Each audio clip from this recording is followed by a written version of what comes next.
This is really cool, and it's kind of a unique take on mac and cheese because A, it's all just in one pot, and also, you know, pretty healthy. It starts off with our 100% Canadian milk, so Yep. we're gonna add that to our skillet. So 2.5 cups worth right there, and then we're gonna add a little bit of chicken broth.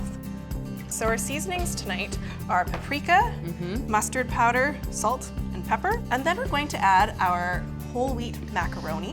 And once it's simmering, we're actually going to cover it. And so covering it is important because it means that it's going to allow the pasta to cook in the liquid without the liquid evaporating. Now you'll notice we haven't put any flour or any cornstarch in here, and that's because there's natural starches in the macaroni, which actually will help it to thicken.